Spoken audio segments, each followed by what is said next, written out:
Amados hermanos, estamos en nuestro estudio bíblico de Romanos y hoy empezamos un nuevo capítulo, Romanos capítulo 11. La semana pasada estudiamos Romanos capítulo 10 y terminamos ese capítulo tan interesante y termina con una nota bastante sombría, por así decirlo, con relación al pueblo de Israel. Dice el versículo 21, 10, 21 de Romanos, pero acerca de Israel dice, todo el día extendí mis manos a un pueblo rebelde y contradictor. ¿Verdad? Comentamos cómo el pueblo de Israel rechazó el evangelio por medio de los profetas, hombres de Dios que él les enviaba, no quisieron aceptar, se rebelaban, quisieron eh, poner su propia justicia en lugar de la justicia de Dios.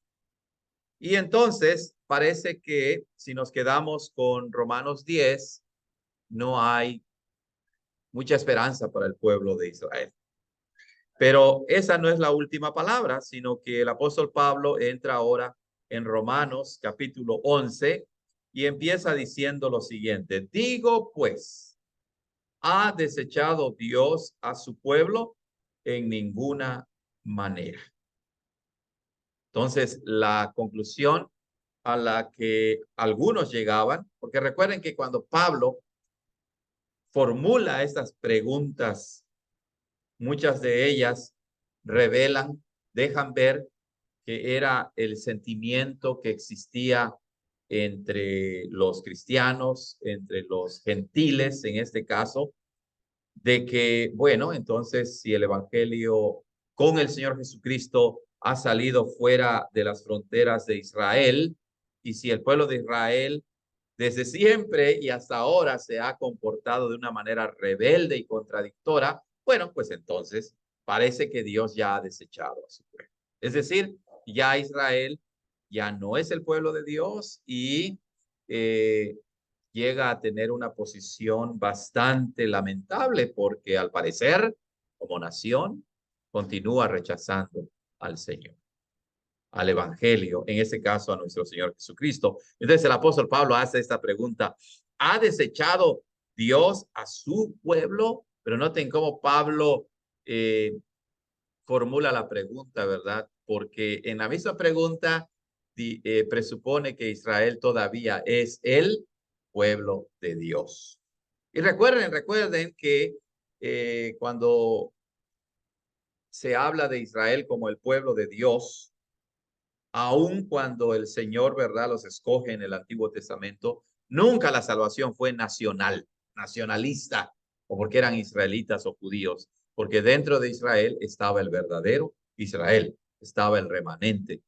Pero sin duda alguna, Dios los había escogido de entre todas las naciones, los había separado y entonces, en general, se podía decir que Israel era el pueblo de Dios.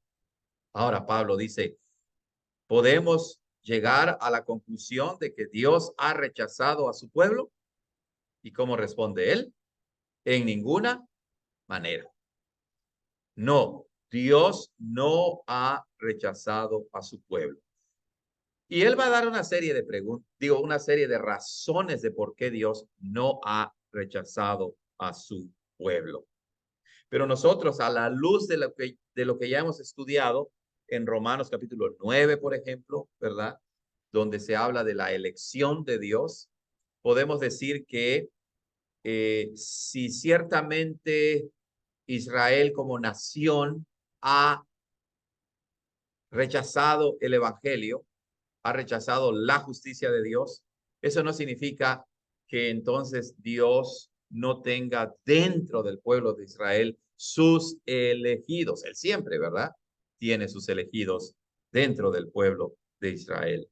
Pero hay más esperanza para Israel, más que decir hay un remanente dentro del pueblo de Israel. Bueno, eso es lo que empieza a abordar Pablo, ¿verdad?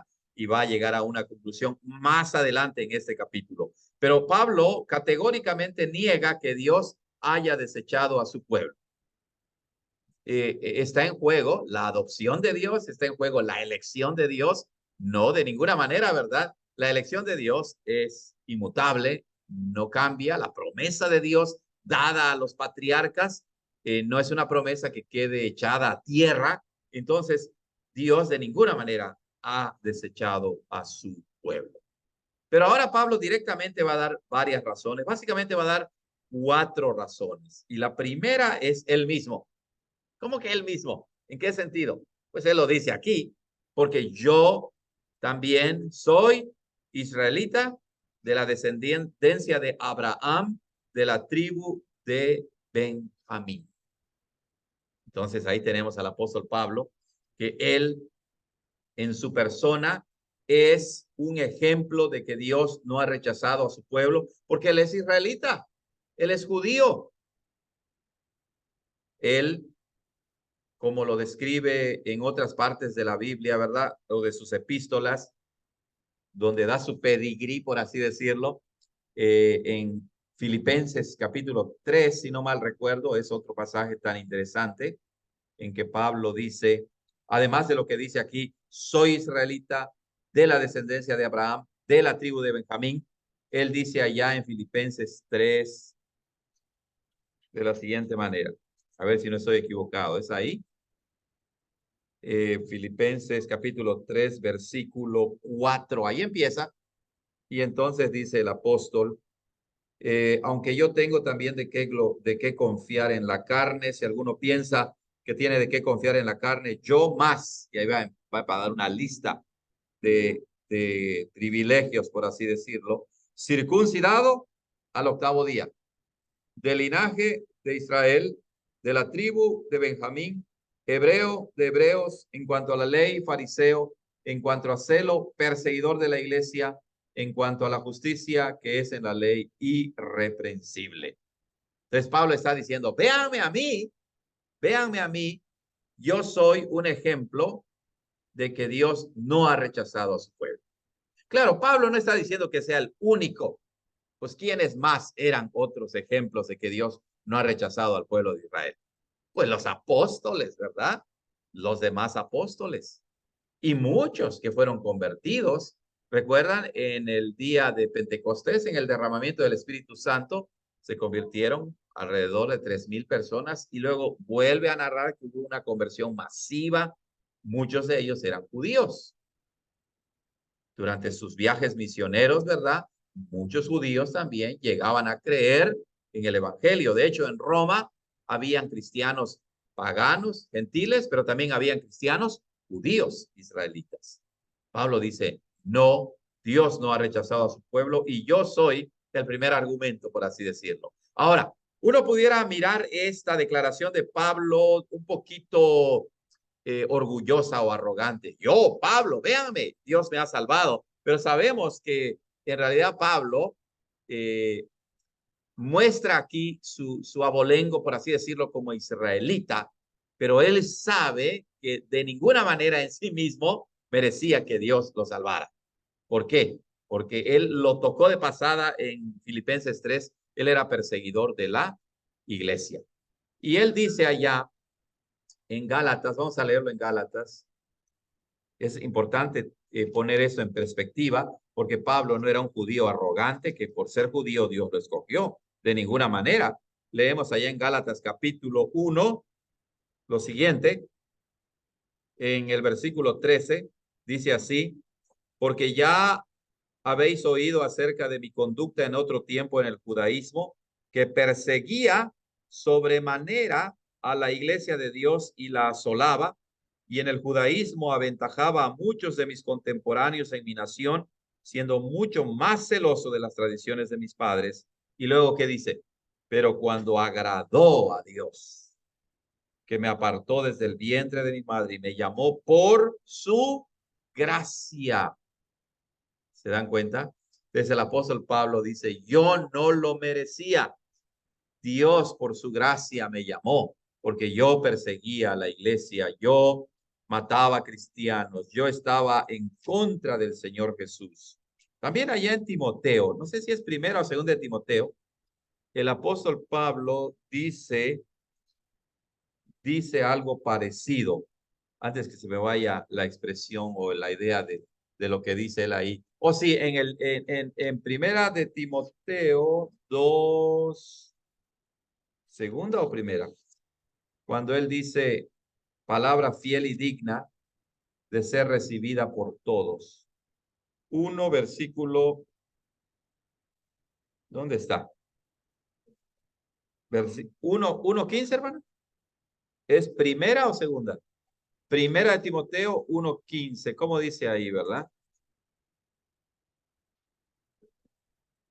Correcto. Palabra fiel y digna de ser recibida por todos.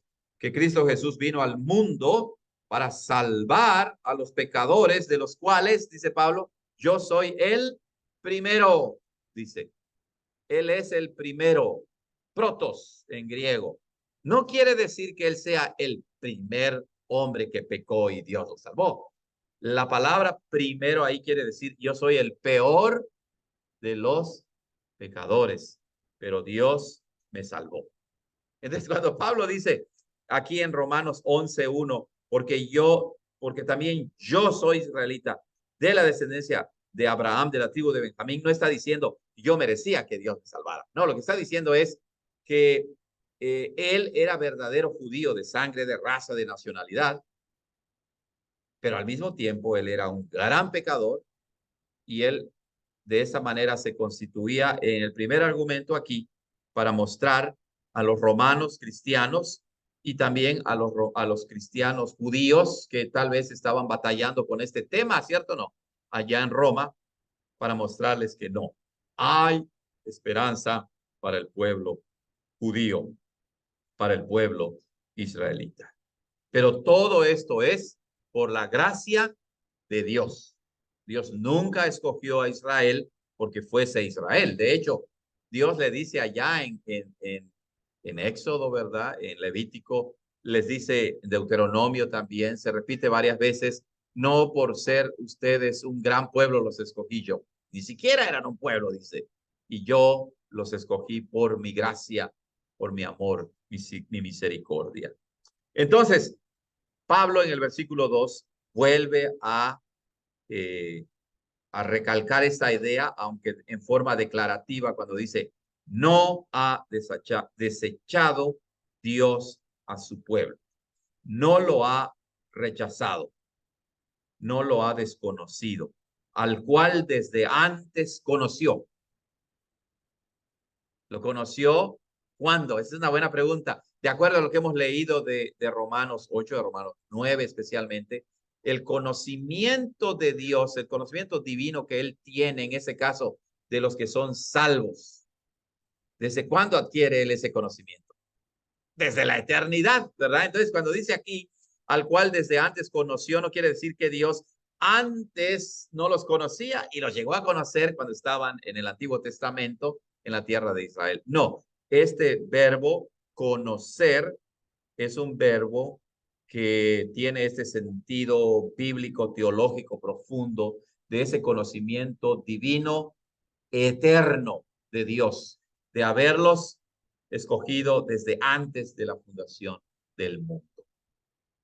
¿Ok? Dios no ha desechado a su pueblo, al cual desde antes conoció. Y esa es una expresión que no solo se aplica al pueblo de Israel, en ese contexto, obviamente sí se aplica, pero se aplica a cada uno de nosotros, ¿verdad? Así lo dice allá en Romanos. Es en Romanos cuando habla de la cadena de la salvación. ¿No recuerdan que hablamos de eso? Romanos capítulo 8, en el versículo 29, porque a los que antes conoció, también los predestinó para que fuesen hechos conforme a la imagen de su Hijo, para que Él sea el primogénito entre muchos hermanos.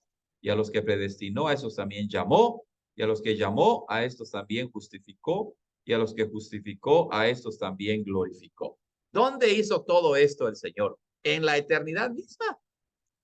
Él nos ha escogido en Cristo desde antes de la fundación del mundo. Bueno, pero aquí regresando a nuestro pasaje, Pablo dice, en efecto, Dios no ha rechazado a su pueblo. ¿Por qué no lo ha rechazado? ¿Cómo puede Pablo decir que Dios no ha rechazado a su pueblo hasta este momento en que él escribió hace más de 2000 años? Sí, Dios no ha rechazado a su pueblo en los labios de Pablo, en la pluma de Pablo, no puede significar que Dios entonces ha salvado a Israel como una nación. No puede significar eso, ¿verdad? Ya lo vimos, es un pueblo rebelde y contradictor.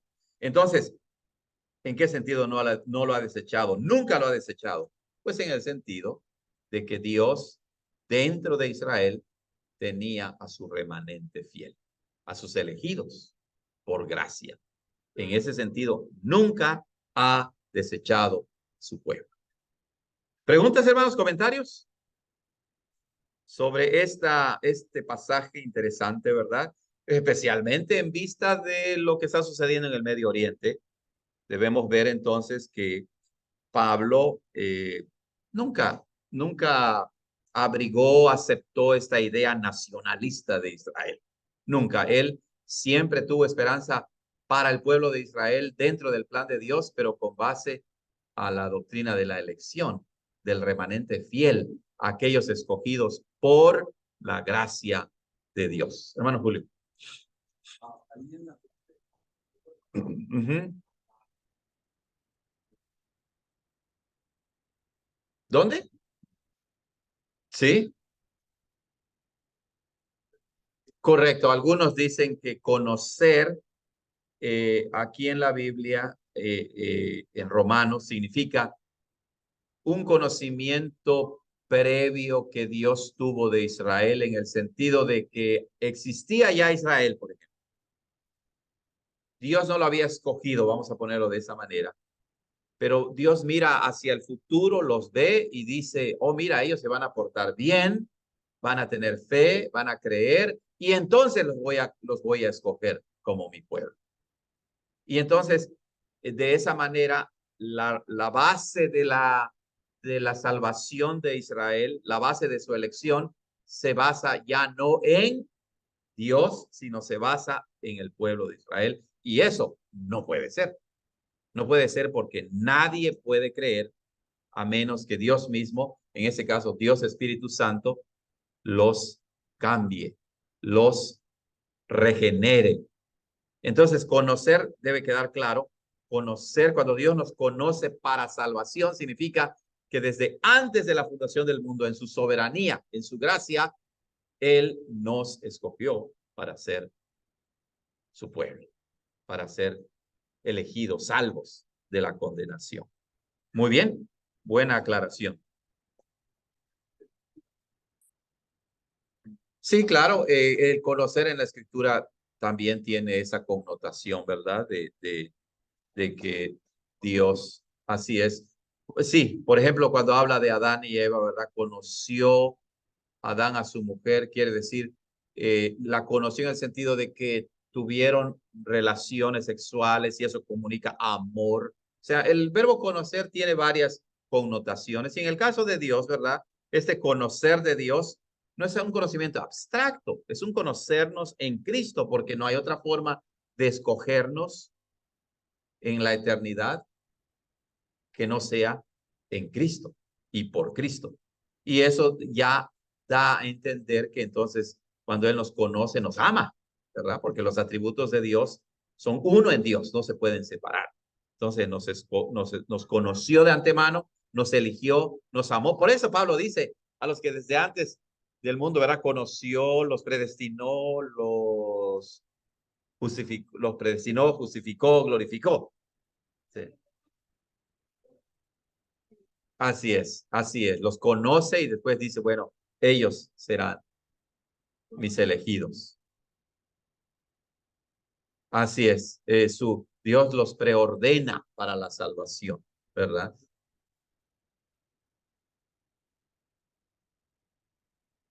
Sí, en Cristo, así es. No, exacto. Dios no ama a nadie aparte de Cristo. De hecho, Dios ama todas las cosas que ha hecho, aún a los incrédulos, aún a la creación misma, siempre por medio de Cristo.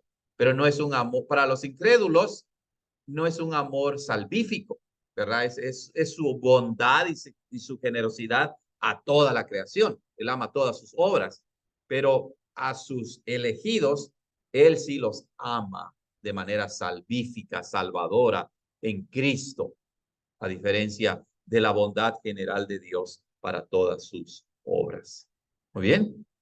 Bueno, son buenas cualificaciones, ¿verdad? Que hay que hacer para no caer pues en un entendimiento incorrecto o ingenuo, ¿verdad? De la elección o del conocimiento divino.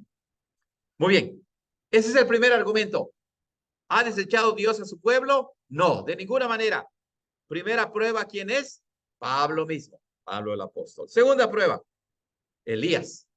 ¿O no dice, o no sabéis que dice de Elías la escritura cómo invoca a Dios contra Israel, diciendo, Señor, a tus profetas han dado muerte y tus altares han derribado y solo yo he quedado y procuran matarme? Ahí lo tenemos. La situación de Elías en ese tiempo era bastante precaria, difícil, complicada. ¿Recuerdan quién era el rey en tiempo de Elías? Acab, el rey de Israel, del rey de Israel, pero del norte, ¿verdad? Porque ya se había dividido el reino entre Judá o reino del sur e Israel, reino del norte. El reino del norte se había apartado, apostatado, con Jeroboam primero, ¿verdad? Que construyó los dos becerros, uno en Dan y otro en Betel, y entonces dijo, no vayan más a Jerusalén, no suban más al templo, aquí pueden adorar, y apostataron, abandonaron a Dios. Había siempre un remanente también allí. Pero Acab se casa con una mujer pagana, malvada, que se llama Jezabel, ¿verdad? Y Jezabel, pues introdujo sus religiones, sus baales, sus dioses al pueblo de Israel, y Acab era como un títere en las manos de Jezabel. Entonces Jezabel empezó a matar a todos los profetas del Señor que quedaban. Y dice que eh, andaba detrás de ellos para matarlos. Y luego dijo, bueno, también voy a matar a Elías, porque Elías, recuerdan el incidente con los profetas de Baal, que ora, los reta a Elías, cae fuego del cielo, consume el holocausto que Elías preparó. Los profetas de Baal también oraron a sus dioses, nunca respondieron. Y entonces dice que mandó a matar, a degollar a 450 profetas de Baal. Y entonces Jezabel dijo, oh, ¿eso fue lo que él hizo? Bueno, dice, ahora juro que también se quedará sin cabeza. Y entonces Elías huye, se va al arroyo de Kerit, cerca de Jordán, del río Jordán, y ahí se queda, ¿verdad? Y entonces Dios se le aparece y le dice, Elías, ¿qué haces aquí? ¿No? Andaba escapando, huyendo, y Dios, como una ironía, dos veces le dice, ¿qué haces aquí? Y Elías responde igualita las dos veces, ¿no? El Señor le dice, no, no, no, tienes mucho trabajo que hacer, deja de esconderte y vámonos a trabajar. Impresionante, ¿verdad? El Señor le manda a Elías en medio del problema. Y es que así somos nosotros, ¿cierto o no? Cuando vienen problemas, queremos salir corriendo, ¿verdad? Queremos hacer lo mismo que Elías, salir corriendo del problema. Pero saben, hermanos, no hay otra manera de madurar y de crecer en nuestra relación con Dios que enfrentando los problemas, enfrentándolos, claro, con Dios mismo, ¿verdad? Con su dirección y su ayuda. Y además, cuando uno enfrenta los problemas y los solucionas, maduras, aprendes. Te sale casta, como se dice, ¿verdad? Te sale cuero duro, ¿no? Porque van a venir más problemas en la vida. En fin, Elías le dice al Señor, Señor, a tus profetas han dado muerte, tus altares han derribado y solo yo he quedado y procuran matarme. No, hombre, vean la perspectiva del profeta Elías. No hay nadie más. Se acabó el pueblo de Dios. No hay más cristianos, por así decirlo. No hay más israelitas verdaderos que yo solamente. Se acabó todo. Así lo veía Elías. Y el Señor eh, le dijo, no, no, no, no, deja de quejarte. Versículo 4. Pero ¿qué le dice la divina respuesta? O sea, Dios, ¿verdad? ¿Qué le dijo? Me he reservado 7,000 hombres que no han doblado la rodilla delante de Baal. Es impresionante esa cantidad en el reino del norte en ese tiempo. cuando la monarquía se había dividido, que quedaban todavía 7,000, ¿pueden creerlo? 7,000 hombres que no han doblado la rodilla delante de Baal. Sí, hermana.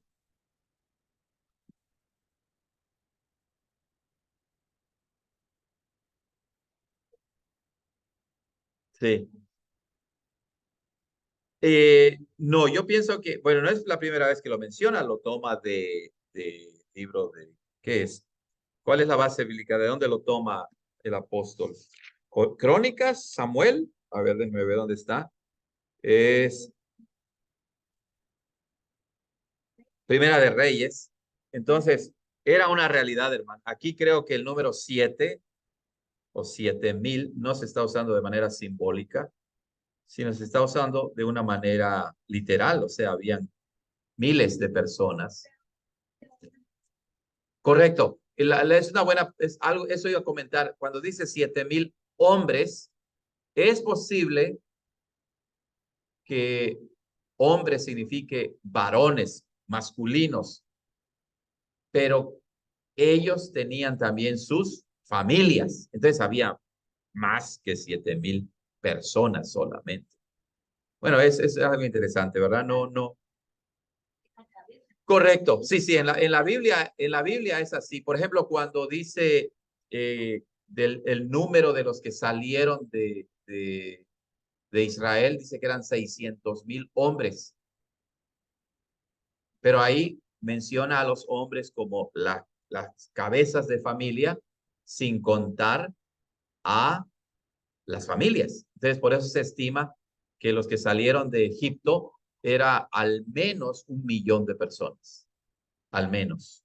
Algunos estiman que eran entre 1,500,000 o 2,000,000 de personas. Entonces, cuando leemos la salida de Egipto, no era chiste, ¿verdad? Que Moisés tenía que guiar a este millón de personas en el desierto. O sea, se imaginan todas las logísticas que se necesitaba, la preparación, ¿verdad? El conocimiento del terreno, etcétera, etcétera. Bueno, correcto. Así así es, hermana. Entonces, quedan 7,000 hombres. Si esto indica que eran los jefes de familias, pues entonces quedaban más personas, miles de personas que Dios se había reservado. No han doblado la rodilla delante de Baal, no la han doblado, no se han postrado ante este ídolo eh, pagano, ¿verdad? No han abandonado a Dios. Dios tiene su pueblo, tiene su remanente. Por eso dice él al final del versículo 4, digo, Dios le dice a Elías, me he reservado 7,000 hombres que no han doblado la rodilla delante de Baal.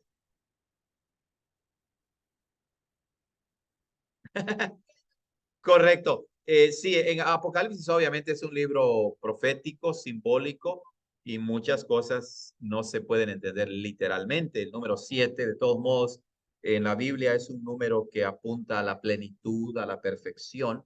Entonces, eh, en Apocalipsis ciertamente tiene un valor simbólico. Pero aquí parece que no, se debe tomar literalmente, pero pudiera ser también, ¿verdad? Que sea un número que indique que había una gran cantidad de personas que no habían doblado la rodilla ante Baal. Bueno, ¿cuál es la idea detrás de esto? Que hay un remanente, hay un resto pequeño y no tan pequeño al parecer, ¿verdad? Gracias a Dios. Por eso no nos debemos desanimar nosotros tampoco, porque en medio de una sociedad secular, en medio de una sociedad apóstata que se aleja cada vez más de Dios, que se quiere sacar a Dios de la vida, de las familias, de la nación, no debemos caer en una actitud pesimista, porque muchos cristianos actúan de esa manera. Eh, Tienen una actitud muy pesimista, una actitud sombría, una actitud casi sin esperanza, ¿verdad? Pero el ejemplo de Elías es muy importante. Dios tiene un remanente, hermanos. Nuestra congregación es pequeña, claro que lo es. ¿Somos los únicos cristianos? No, gloria a Dios que no. ¿Qué nos corresponde? Grandes o pequeños, seguir trabajando con fidelidad al Señor. Eso nos compete. Esa debe ser nuestra meta. Compartir el evangelio, invitar a personas, obedecer al Señor. Y eso nos anima porque sabemos Dios es fiel y Él tiene a su pueblo, un pueblo grande. ¿Ok? Bueno, Pablo llega a la conclusión en el versículo 5. Así también, aún en este tiempo, ha quedado un remanente escogido por gracia. O sea, es esta declaración del versículo 5, ese remanente escogido, obviamente se refiere al remanente escogido dentro de Israel. No está hablando de las demás naciones gentiles, está hablando específicamente del pueblo de Israel. Entonces, así como Israel durante toda su historia siempre han rechazado al Señor, la mayoría han rechazado al Señor como nación. También Dios siempre ha tenido un remanente escogido por gracia. Siempre. Dios no ha rechazado a su pueblo. ¿Se dan cuenta? Entonces, aquí Pablo parece que recalca, corrobora la idea de que el pueblo de Dios no ha sido rechazado por Dios, pero ese pueblo no es la nación entera, ¿verdad? La raza propiamente, sino es su remanente, el resto escogido por gracia. Siempre ha sido así. Siempre ha sido así. Escogido por gracia. Noten esa expresión interesante ahí. Por gracia, es decir, como lo va a aclarar él, por el amor y el favor inmerecido de Dios. Por eso dice en el versículo 6, y si por gracia, ya no es por obras. Claro, porque la esencia de la gracia es que es un regalo que Dios da a aquel que no se lo merece, a aquel que no se ha ganado nada. Si es por gracia, si es un regalo, un don, ya no es por obras. Es decir, ya no es por lo que hagas para ganar tu salvación. Por eso sigue diciendo, de otra manera la gracia ya no es gracia, claro. Si tú dices, soy salvo por mis obras, y aún así sigues diciendo que la salvación es por la gracia de Dios, pues es una contradicción, ¿verdad? Porque entonces la gracia ya no es gracia, ya no es un regalo, ya no es un favor, ya no es un don concedido. La salvación ya es algo que tú te ganas, que tú obtienes por tus propios esfuerzos. Y luego dice Pablo, y si por obras, igual. Si es por obra, pues ya no es gracia tampoco. O sea, si la salvación es por lo que tú haces, tú te la ganas, ya no es un regalo de Dios. De otra manera, la obra ya no es obra. O sea, es una contradicción, ¿verdad? Decir, querer mantener ambas cosas, obras y gracia, como medios de salvación. Porque las dos se excluyen mutuamente. O eres salvo por gracia o eres salvo por obras. No puede ser salvo por los dos. Pero la gran mayoría de judíos pensaba así, como si la gracia de Dios no fuera suficiente y ellos tenían que aportar sus obras. De la misma manera también, ¿sucede eso en nuestro tiempo? Claro que sí. Hay mucha gente que dice, sí, la salvación es un regalo de Dios, pero yo tengo que poner de mi parte también. O sea, es por tus obras. De modo que la salvación se divide 50-50, ¿verdad? 50% se debe a la gracia de Dios y 50% se debe a mis obras. Ese es el concepto bíblico de la salvación. Pablo lo dice aquí. No, si es por obras, pues ya no es por gracia. Y si es por gracia, pues ya no es por obras. Y la Biblia nos enseña que la salvación es por la gracia de Dios. Pero pastor, ¿y las obras? Ah, bueno, las obras ya vienen como resultado de la salvación por gracia. Ya no hacemos obras para salvarnos, sino para vivir, demostrar que Dios ya nos ha salvado, para servirle, para darle gracias, para glorificar su nombre con nuestra vida. Pero ese hilo es bien peligroso de cruzar y muchos lo cruzan, ¿cierto? ¿No? Esa línea, una veces camina sobre una línea muy delgadita y a veces, aunque confesamos con nuestra boca que somos salvos por gracia, en la vida práctica vivimos diciendo soy salvo por mis obras. Pero gloria a Dios que aún así tiene misericordia de nosotros, ¿verdad? Y no nos paga conforme a nuestras herejías que a veces queremos seguir. Así es. Preguntas hasta aquí, hermanos, sobre esta sección tan interesante. Romanos 11 del 1 hasta el 6, hasta este momento. Preguntas, comentarios. El remanente escogido por gracia. ¿Sí? Sí, exacto. Dios dice, ese remanente, buen punto, hermana, hay que recalcarlo porque si no, otra vez las obras se meten en cualquier rendijita que dejemos abierta, se meten. El remanente que Dios tiene no es un remanente que por sus propios esfuerzos y obras permanece fiel. No, Dios dice allá en el versículo 4, me he reservado 7,000 hombres. ¿Por qué existe el remanente? Porque Dios se lo ha reservado, Dios los ha cuidado, Dios los mantiene de la misma manera. ¿Por qué somos salvos y no caemos de la salvación? Porque Dios nos preserva en la salvación, ¿verdad? Eso no quiere decir que no haya una responsabilidad de vivir de acuerdo con la voluntad de Dios, pero debe quedar bien claro que nuestra propia responsabilidad es también fruto de la gracia de Dios. Es fruto de la gracia de Dios, porque si no lo aclaramos, entonces mucha gente piensa así, ya Dios me salvó. Ah, bueno, ahora me toca a mí preservar mi salvación.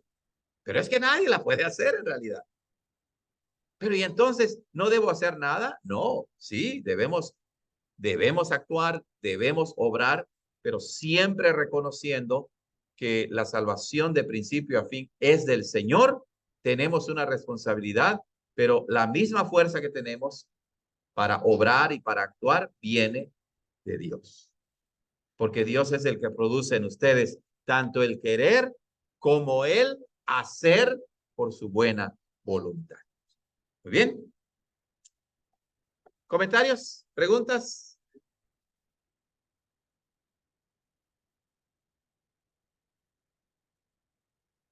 Excelente. ¿Dónde está? ¿Primera de qué? Primera de Reyes 19-18. Es más fuerte, más clara la idea, ¿verdad?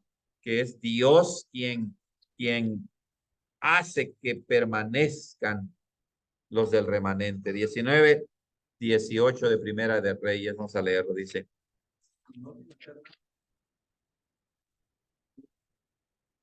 Correcto.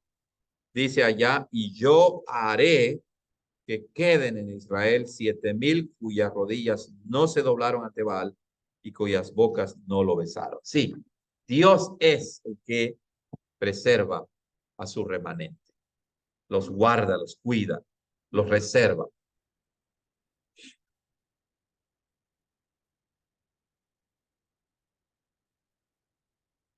Sí, dice, ¿no sabéis que dice el de Elías la escritura cómo invoca a Dios contra Israel? Sí, porque esa declaración es bien interesante, ¿verdad? Tal parece que Elías no solo está huyendo por su vida, sino que además apela a Dios para que Dios castigue a Israel. O sea, Dios está contra este pueblo duro, rebelde y contradictorio, contra Israel. Pero aún así, Elías debe ser recordado por Dios mismo que él todavía tiene su remanente dentro de Israel. Sí, hermano.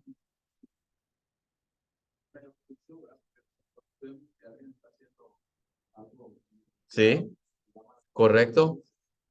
Así es. Así es sí, o sea, tiene varias aplicaciones, ¿verdad? Cómo invoca a Dios contra Israel. El hermano Julio menciona que aplicado a la vida de la iglesia, cuando hay pecado en la iglesia, uno debe de lidiar con el problema, no dejarlo simplemente así. Uno debe orar para que Dios revele al hermano o hermana que está en pecado le revelen su pecado y entonces se corrija. Muy bien. Bueno, vamos a seguir avanzando si no hay más preguntas o comentarios. Ahora vamos al versículo 7. ¿Qué pues? ¿Qué concluimos de esto? Lo que buscaba Israel no lo ha alcanzado. ¿Lo recuerdan que ya lo estudiamos en el capítulo 10? Vamos a mirarlo. Dice, lo que Israel buscaba no lo alcanzó. ¿Pero por qué no lo alcanzó?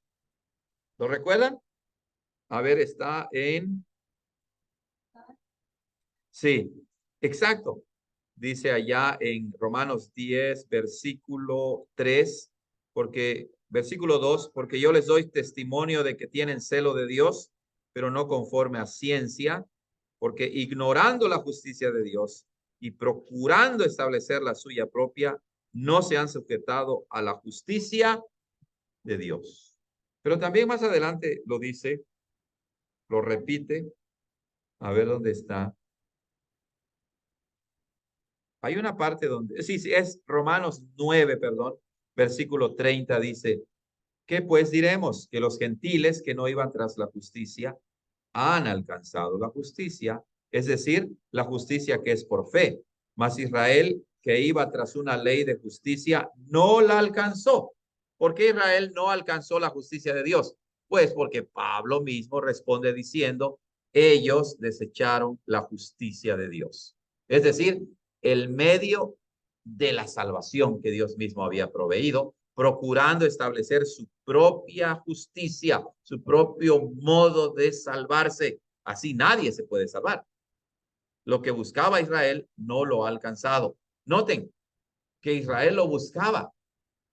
Pablo dice, ellos tienen celo, pero no conforme al verdadero conocimiento de Dios. Así también, hermanos, hay mucha gente que es muy celosa, quieren buscar de Dios, pero es como una especie de ironía, porque aunque tienen celo de Dios, pero cuando les hablas de la gracia de Dios, rechazan la gracia de Dios.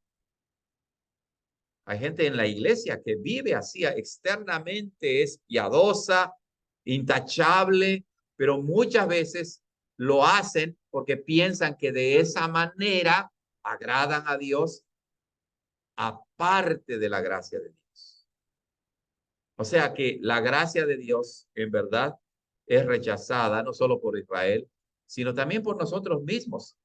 Pero Dios tiene misericordia de nosotros y nos abre el entendimiento para que entonces no amemos nuestro esfuerzo y nuestras obras, sino amemos la gracia de Dios. Lo que buscaba Israel no lo ha alcanzado, pero los escogidos sí lo han alcanzado y los demás fueron endurecidos. Noten, los escogidos sí lo han alcanzado, pero como Pablo mismo dice aquí en Romanos, en el versículo 30, capítulo 9, 30, que los gentiles que no iban tras la justicia han alcanzado la justicia, es decir, la justicia que es por fe, en realidad significa que igual que los israelitas, los gentiles que ahora son salvos, no les interesaba para nada la justicia de Dios. ¿Y cómo es que ellos sí la alcanzaron? Pues porque Dios los alcanzó a ellos y les reveló su gracia salvadora y entonces pudieron recibir la salvación de Dios. Por eso dice, los escogidos sí lo han alcanzado. Los que Dios escogió, los que Dios eligió, Él puso todo para que ellos conocieran el Evangelio y pudieran aceptarlo. No que lo alcanzaron por sus propios méritos o esfuerzos. Pero los demás fueron endurecidos. Ah, qué injusto es Dios. No, en realidad no. Que noten cómo habla de los judíos que conocen la ley de Dios. Si ellos no son elegidos, pero aún así la responsabilidad está sobre ellos. ¿Por qué ellos no son elegidos? Porque ellos han rechazado la gracia de Dios. ¿Por qué ellos son endurecidos? Porque no quisieron la gracia de Dios. Entonces, eso de endurecer es el endurecimiento es responsabilidad directa del pecador. Y es lo que decía hace rato. Sí, claro. Aún dentro de la iglesia actualmente, aún en muchas religiones no cristianas, como en religiones musulmanas, los judíos mismos, los hindúes y otras religiones, donde hay gente que de verdad busca con celo a Dios, quiere acercarse a Dios, pero en el momento en que les presentas el evangelio de Jesucristo, de la gracia gratuita de Dios, ¿qué sucede? Lo rechazan y dicen, no, no queremos este medio de salvación. No lo queremos. Se esfuerzan, se afanan con todas sus fuerzas para llegar a Dios, le buscan con mucho celo, al igual que los judíos, pero no conforme al verdadero conocimiento de Dios. Y cuando les dices, mira, no te esfuerces más, Dios te regala la salvación, acepta la salvación, es una ofensa grande y no la quieren aceptar. Rechazan la gracia de Dios. Bueno, como está escrito ahora el apóstol Pablo, como estamos hablando de Israel, apela al Antiguo Testamento. ¿A qué parte apela ahora él? En el versículo apela a Deuteronomio. O sea que desde Deuteronomio, hermanos, fíjense, ni siquiera habían entrado a la tierra prometida y ya el pueblo de Israel era duro, incircuncisos y duros de corazón. Así dice el Señor. Y dice, como está escrito, Dios les dio espíritu de estupor, ojos con que no vean y oídos con que no oigan hasta el día de hoy. ¿Qué significa eso de estupor? Dios les dio un espíritu de estar cegados, ¿verdad? Ojos con que no vean. ¿Qué significa estupor, hermanos? Exactamente. No lo tengo aquí en ese. ¿Mande? A ver, ¿qué significa estupor? ¿Quién lo recuerda? Vamos a encontrarlo rápidamente para que vean qué significa. Dice asombro o sorpresa exagerada que impide a una persona hablar o reaccionar. Dios les dio un espíritu por medio del cual no reaccionaban. Ahora, Dios lo hizo para molestarlo simplemente. No, ¿verdad? Dios les dio ese espíritu de estupor porque ellos querían vivir en negar la gracia de Dios, en rebelarse contra Dios. Así lo dice Pablo en Romanos 1 también. Aquellos que viven en sus inmundicias, en sus pecados y no se arrepienten, aún a pesar de la gracia de Dios frente a sus ojos, Dios mismo los entrega que a la inmundicia, a sus propios pecados, y eso ya es parte de su condenación. Entonces Dios les dio espíritu de estupor, ojos con que no vean y oídos con que no oigan hasta el día de hoy. No ha cambiado eso. Moisés dice, Dios les ha hecho esto por su propia rebeldía, por su propio endurecimiento, desde que los saqué de Egipto hasta ahora, dice Moisés, continúan así. Después de 40 años, el pueblo de Israel continúa siendo rebelde y contradictor. Pero vean cómo luego cita al rey David y dice, y David dice, se ha vuelto su convite en trampa y en red, en tropezadero y en retribución, sean oscurecidos sus ojos para que no vean y agobiales la espalda para siempre. Es el Israel rebelde. Dice Pablo, ¿verdad? No solamente Israel ha sido rebelde y contradictor desde el tiempo de Moisés, sino también cuando vivió David, igualmente eran iguales de rebeldes y endurecidos. Y como Pablo lo está citando aquí en Romanos, les está diciendo, hasta la fecha no ha cambiado el pueblo de Israel. Siguen igual de duros, siguen igual de rebeldes y contradictores. ¿Ha cambiado eso el día de hoy? No ha cambiado. Israel sigue igual de rebelde y contradictor, pero entre ellos Dios tiene su remanente por gracia. ¡Ay, los judíos! ¿Cómo son de rebeldes y contradictores? En cambio, nosotros, los mexicanos, no somos así. ¿Verdad? No somos así. Los hispanos no somos así. No, hermanos. Estamos medidos con la misma vara. Aquí Pablo se está concentrando en Israel, pero si voltea la cámara, pues ahí aparecemos nosotros también, igual de rebeldes y contradictores. Entonces, ¿por qué somos salvos? Por la pura gracia, misericordia, compasión, amor, bondad de Dios, por ninguna otra cosa. Por eso somos salvos. Y vamos a parar allí en nuestra clase el día de hoy. Romanos 11 del 1 al 10 y luego empieza otra sección interesante con el pueblo de Israel. Bueno, entonces, ¿cuáles son los argumentos de que Dios no ha rechazado a su pueblo? Perdimos la ilación. El primero es Pablo. El segundo es Elías. El tercero es, pues, Israel mismo, ¿no? Con la historia. Y luego, otra razón sería por la gracia de Dios, ¿verdad? Por la gracia de Dios. Él no los ha rechazado. Ahí lo tenemos.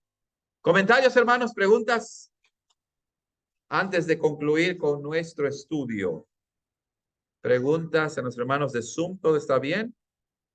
El remanente de Israel. Bueno, entonces, si no lo hay, vamos a terminar con nuestra clase. Vamos a dejar de compartir y dejar de grabar también. Entonces, si Dios concede, nos vemos el siguiente viernes para el estudio sobre Romanos 11. Sigan leyendo Romanos, hermanos, en la semana.